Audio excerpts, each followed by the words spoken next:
Welcome to the Swing Left Nebraska podcast that's all about energizing communities, advocating for change, and making a difference in the great state of Nebraska. We'll dive deep into the heart of Nebraska's progressive movement, exploring the stories, strategies, and initiatives that are shaping the political landscape. We're here to amplify the voices of candidates, local activists, and community leaders who are fighting for a more equitable, inclusive, and prosperous Nebraska. Swing Left Nebraska is your go-to resource for staying informed about key issues, upcoming elections, and how you can get involved. Whether you're a seasoned organizer, a concerned citizen, or someone who's looking to make a difference for the first time, we've got you covered. Get ready to be inspired and let's embark on this incredible journey together. Hello and welcome. My name is Leah. I am grateful for our returning listeners and excited to welcome our new ones. Pat yourself on the back because you deserve congratulations for taking the time to stay informed about the latest developments in the Unicameral. We have a lot to cover, and our guest, Cindy Maxwell-Ostdiek, is back this week to help. So let's do a show. Cindy, welcome back to the Swing Left Nebraska podcast. We have a lot to dive into, so let's get going. Before we unpack the unicameral, I know you wanted to discuss the filing deadline for incumbents candidates that just passed on February 17th, and then March 1st is the deadline for new candidates who Mhm. want to put their hat in the ring. So can you discuss that further with our audience? Yes, the Secretary of State updated regarding the filings. And the interesting thing is that we have a few legislative districts with no candidates announced yet. And in particular, one of the districts where there's an incumbent who is not going to seek reelection is Senator Slama. She announced that she will not be seeking reelection. And we do have a person that has filed in District 1, and that's Mike Powers. That's really interesting development. And then we are seeing that there is no one that has filed for District 15, which is Senator Walls's district. She is term limited and no one has filed for that seat yet. I recommend everybody taking a real hard look, considering themselves, whether they would file for office, whether that be at the legislature or any of the other openings in their community. And if they know other people that are good and maybe need to be asked, please consider reaching out to people that you think would represent your community and your neighbors and ask them to file because the deadline is approaching March 1st. March 1st will be here sooner than later. Now, on Monday, we got some really good news. Governor Jim Pillen reversed course, saying his administration will apply for that $18 million in federal funds to provide extra funds for food over the summer for low income families.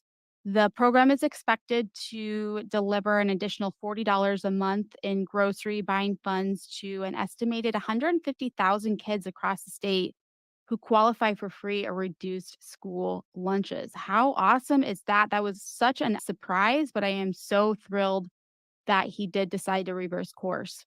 I am very grateful too. It's disappointing that it was even necessary that the legislature have to basically get in there with bills to force the governor to request funds to help feed hungry children in our state. But I really appreciate Senator Day for bringing that bill. And then, of course, Senator Aguilar had prioritized it.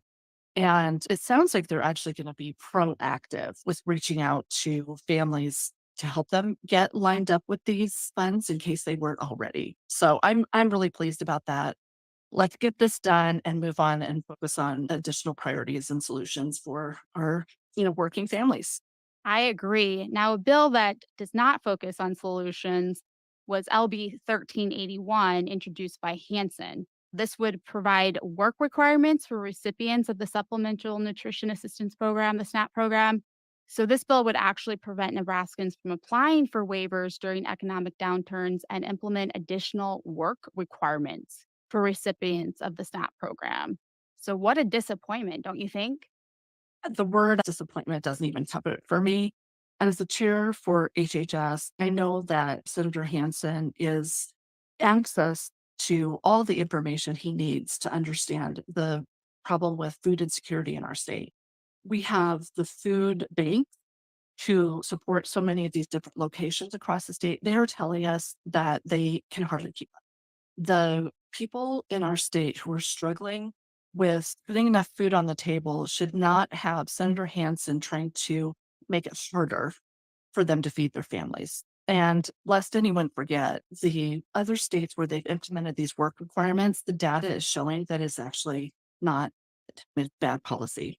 So I hope that the senators will not advance that to general file and they move on and focus on other solutions that will actually help Nebraska families.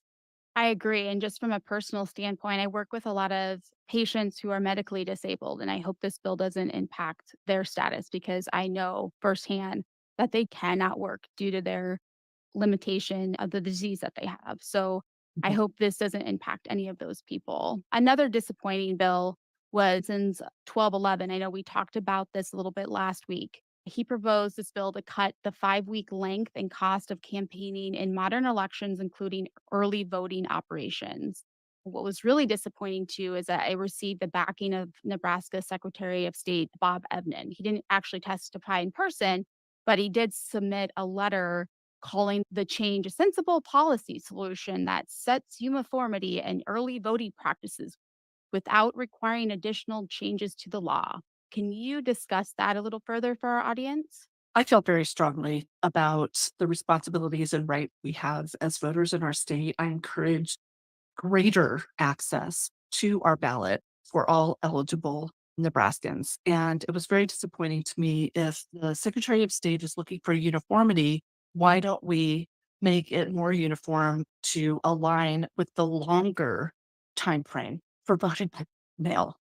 And I don't understand what Senator Hansen is talking about regarding campaign expenses. Each candidate and their expenses really are not for the legislature to be worried about with restricting or suppressing the vote. That's more a campaign finance issue. If the senator was truly concerned about those types of expenses, I think that he should have worked on reforming campaign finance in our state. I was at that hearing and I testified, and there were 2 bills. It was voting day.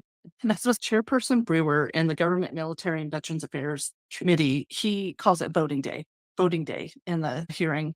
And there were 2 bills, Senator Hansen's. It was very disappointing, but I can tell you that there was a lot of mis and disinformation on the proponent side. It was disappointing about Secretary of State Ebnen, but basically, the increasing misinformation is something that our elected officials should be combating, not inflaming. And Nebraska's elections are secure. We have very good track record in our state of conducting our elections in a way that is smooth and there is no fraud. If there has been any fraud, which has been the one out of a tiny fraction over the very, very many years, it has been handled. And I think that we need to just focus on electing representatives who would want to maintain that. I testified against this, but I want to say that there were a group of county election commissioners that came in to testify on that bill, and they all came in together and sat in the front row, just shoulder to shoulder. And they were resolved, determined to share with the Government, Military, and Veterans Affairs Committee how changing and restricting the number of days for voting by mail would hurt our state. And the hearing all the information they shared, I could go on for hours about it. But basically, when we consider that we just implemented voter ID and all of the additional kind of verification that is going to go on with voting by mail in our state, they basically said there's no way they can get it done with the staff. They would have to increase staff. It would be much more expensive and difficult to complete in the time frame given. And we just really wanted to make sure that we're not suppressing people's ability to vote in our state. I did share with the committee about a woman that her story sticks with me for several years. And it has to do with that time frame between when you submit your vote by mail ballot and when it is accepted and confirmed with their election commission. In the past, the election commission in Douglas County had partnered with community civic engagement type of organization to help with making calls to voters whose ballots were rejected, to give them an opportunity to come in and try to cure it, is what it's called. And they do that in house now. I had volunteered one year with this organization and was calling voters to let them know that their ballot had been rejected and where and when they had the opportunity to try to get that fixed. And I talked with a woman who actually was crying because she was voting by mail for the first time and took voting very seriously. And she was grateful to learn that there was a chance for her to have the time to come in and fix her ballot. I think it really points out to me how important this process is and that these rights are held dearly. And we should not be working to restrict voting in our state. We should be working to expand it. That's why I was so excited about Senator Frederickson's bill that same day, which basically would make a small but amazing change to registering to vote when you're at the DMV.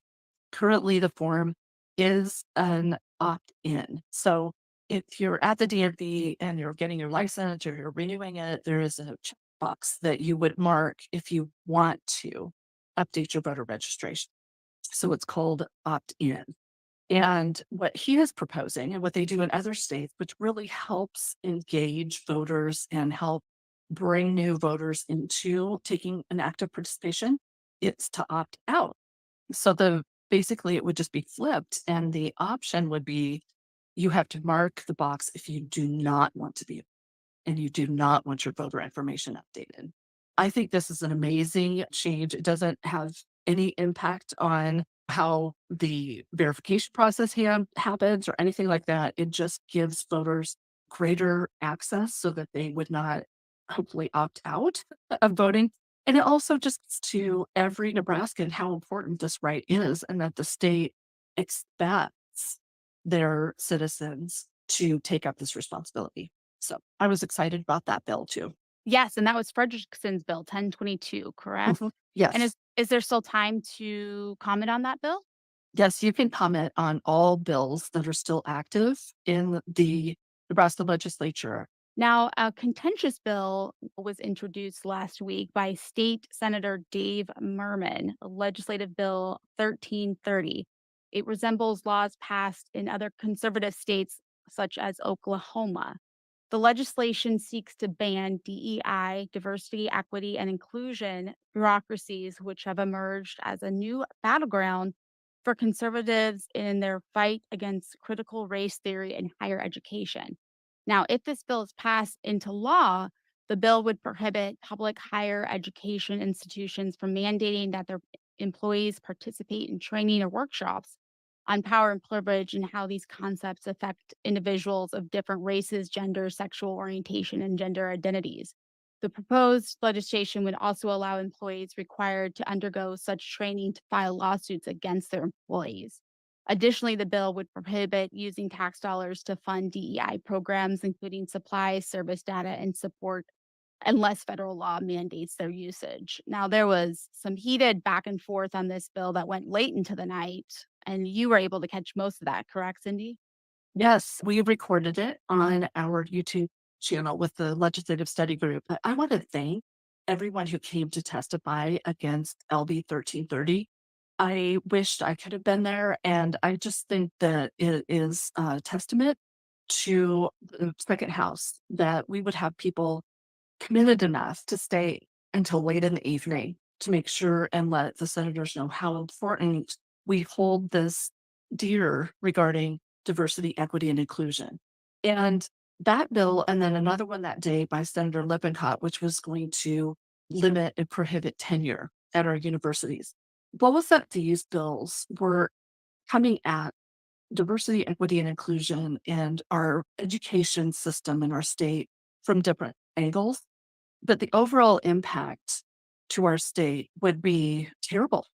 When we think about all the issues in our state where we need to focus on growth and working families and providing education and investing in our future because we do have a brain drain. We have a negative net migration from our state.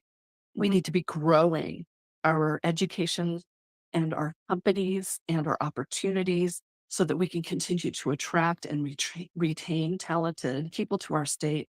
Why would we want to drive people away? And the policies that Senator Lipicott and Senator Berman brought would drive people away. They would hurt our state and impact not only higher education, but also businesses. Uh, For if I were owner of a small business that had need for employees and I had a lot of openings that I hadn't been able to fill because we have over 50,000 of them in our state, I would be calling Senator Berman and I would be saying, "Sir, why are you trying to restrict and drive talented people away from our state? We need to be bringing people in." And diversity, equity, and inclusion is a program that has been proven to benefit not only the people who are diverse, but it has been proven to benefit everyone within these organizations and then to the broader community. I think that it is really disheartening that the senators would have to spend so much time with focusing on this issue instead of driving our state forward. It was interesting that Senator Merman kept talking about affirmative action and diversity, equity, and inclusion is not affirmative action. In fact, Senator Conrad did help Senator Merman understand that affirmative action is already not in statute here in our state. So I just really don't understand it. And I admire the people that came to testify against this, to stand up and speak out against this. And I hope the senators will see their way clear to just move on and focus more on solutions. Yes, we will be paying attention to this and providing updates as they come. Now, Senator Justin Wayne of Omaha has proposed a new bill, Legislative Bill 1405, which aims to protect local home ownership in Nebraska. The proposed legislation prevent businesses such as corporations and hedge funds from purchasing single family homes in Nebraska unless these businesses have a connection with the state and their principal members are state residents. This bill aims to ensure that Nebraskans have access to affordable and available housing. I think this is such a great bill, don't you think, Cindy? Yes. And is this really something, especially we're noticing here in Omaha? I have a friend who is renting their landlord sold to one of these out of state organizations. Immediately, their rent increased and it became difficult as far as communication back and forth because they're not local. It was like an email that was not being monitored well. And it's just really concerning when we consider how many of our neighbors are renting from organizations that are not from our community, and we wanna make sure that we're addressing this. Yes, I agree. So, a bill that you were really involved in was the menstrual equity bill, and you had a big part in supporting the young people who went down and testified on behalf of this bill this last week.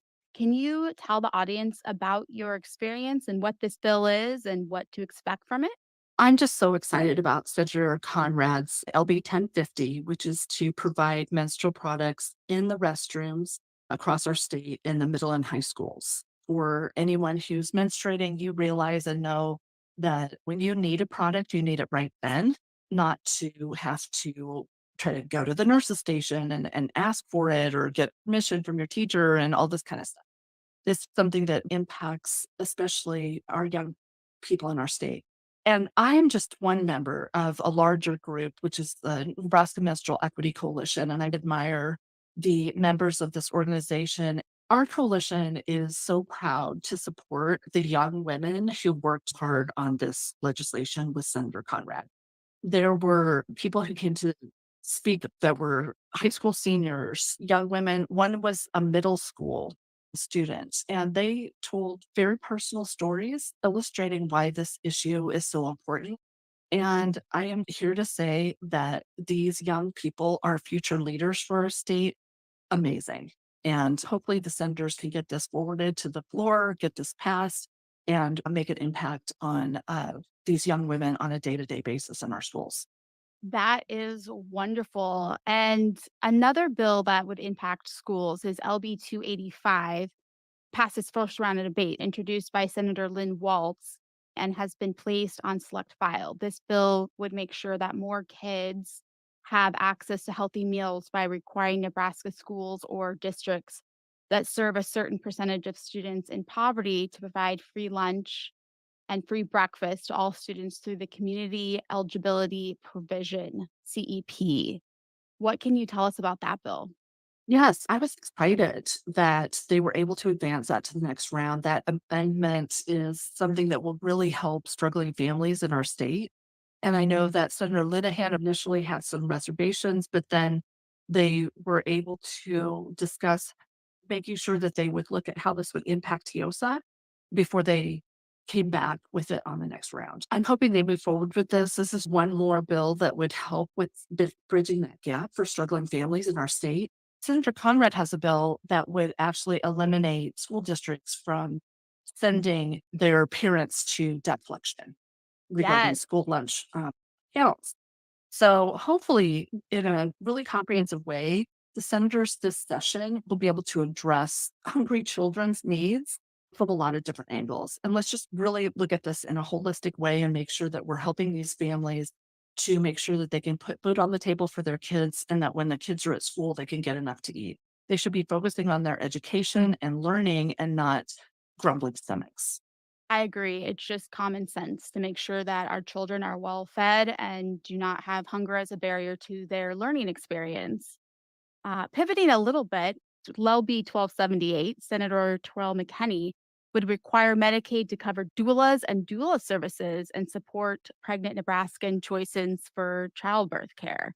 Did you hear anything about that one? I missed being able to watch that hearing, but I know that there are organizations that have worked with Senator McKinney to bring this forward, including IB Black Girl, and that this is a priority for many of these women. And I think that this is good policy that we make sure that we're covering if that is the way a pregnant person wants to move through their delivery and birthing process, then we need to make sure that we can support them in that. I agree. So before we pivot into what to look forward to next week, is there anything I missed that we should discuss about what happened last week? What's a huge week.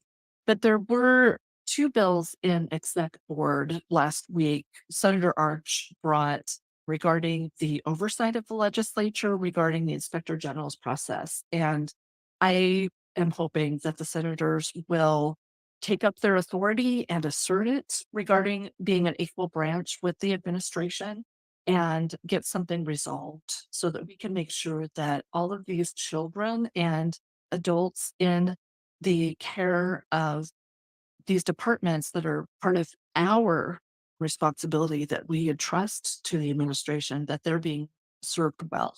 Safety and those types of concerns needs to be transparent. And it's really troubling that to this point there has been information withheld to the legislature by the governor's administration. So hopefully they can get that fixed.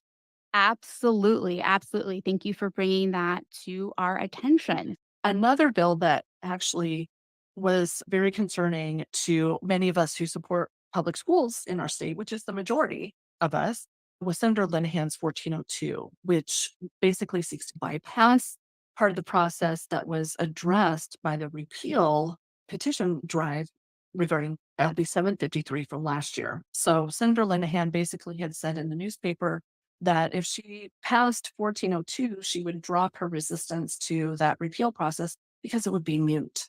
So I really hope that the legislature will not try to bypass Nebraska voters. We had over 117,000 signatures in 3 short months last summer with people who want to put this on the ballot so that they can vote on it and let the senators know that we do not want our public dollars going to private schools that do not serve all students. I hope that the senators will respect that and honor that, and they can move forward on finding solutions for so many other issues that are facing our state.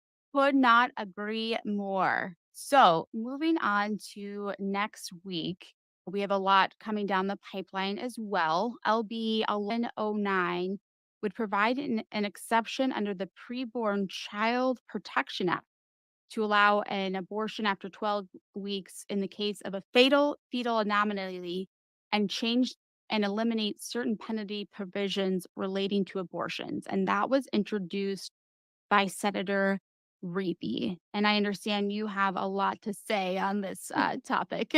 I do have a lot to say about this. I am angry that the senators had passed this legislation with these egregious errors. And I don't agree with the actual policy in the first place. I think that Nebraskans have a right to their bodies and their healthcare decisions, and it is something that the elected officials should not be legislating pregnancy.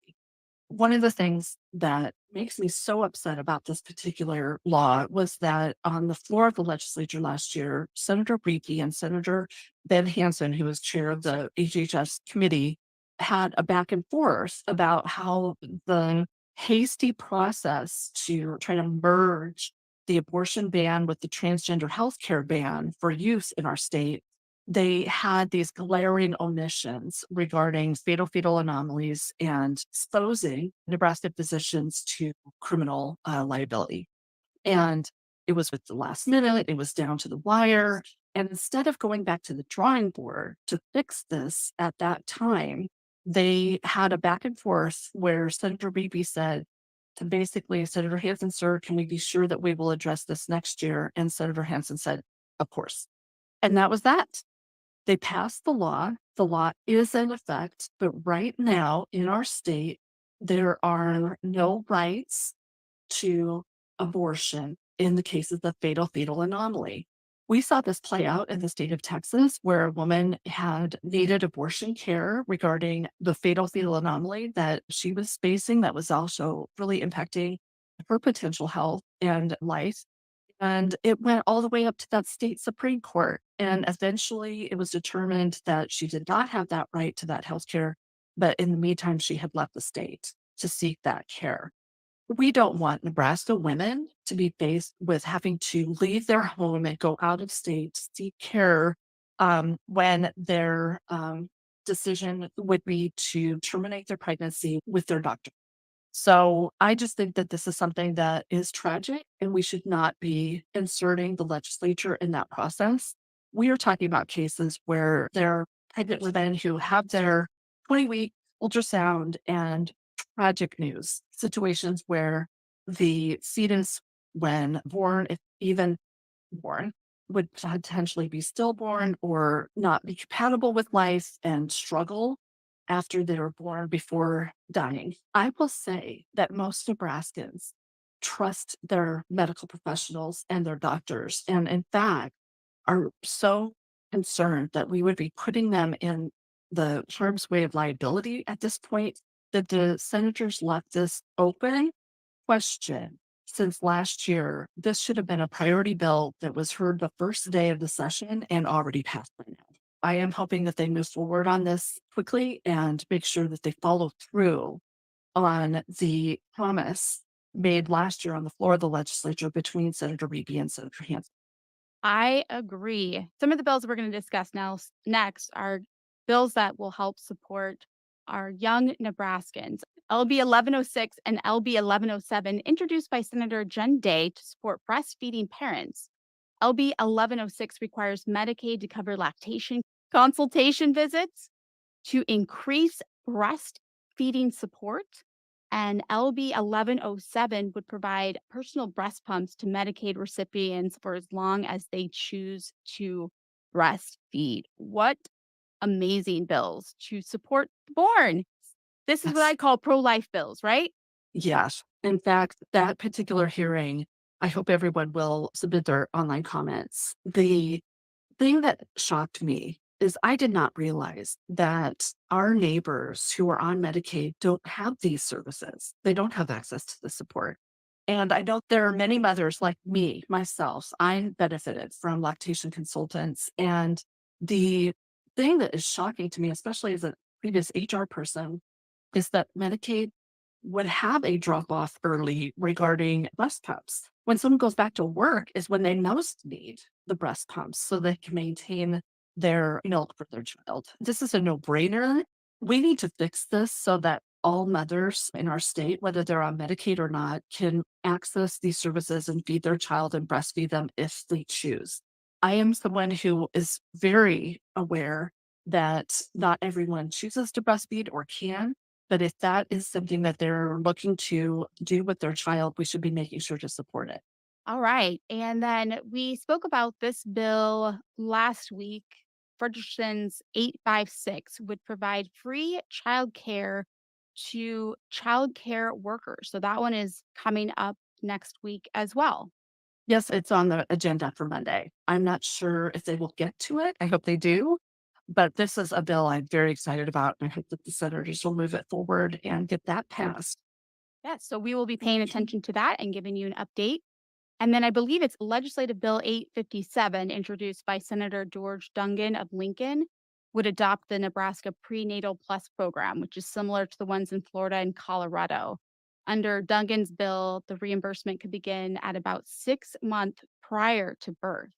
And so the Health and Human Services Committee adopted an amendment introduced to tighten up the definitions and significantly reduce a sizable fiscal note attached to the bill LB 850, which would apply to at risk mothers who are Medicaid recipients, but not mothers of the Children Health Insurance Program. And it would also reduce reimbursements to prenatal care, not just postpartum care.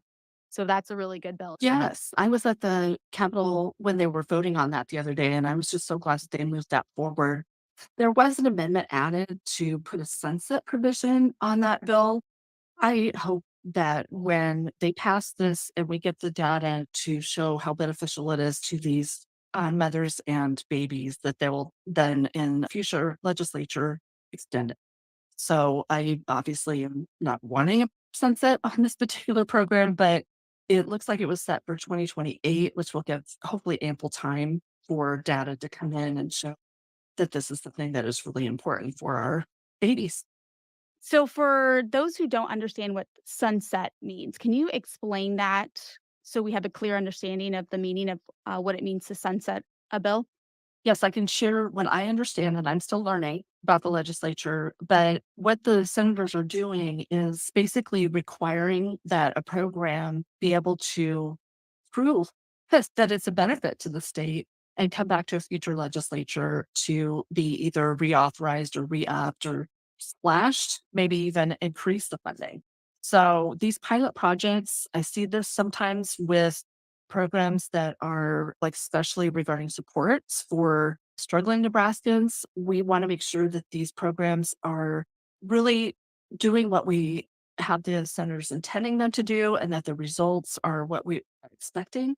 I hope that since we have seen in other states that a bill like Senator Dungan's is really beneficial, the data has been clear on that, that when they come back and revisit this in future years, that they will see that prenatal plus was helpful to these mothers' babies.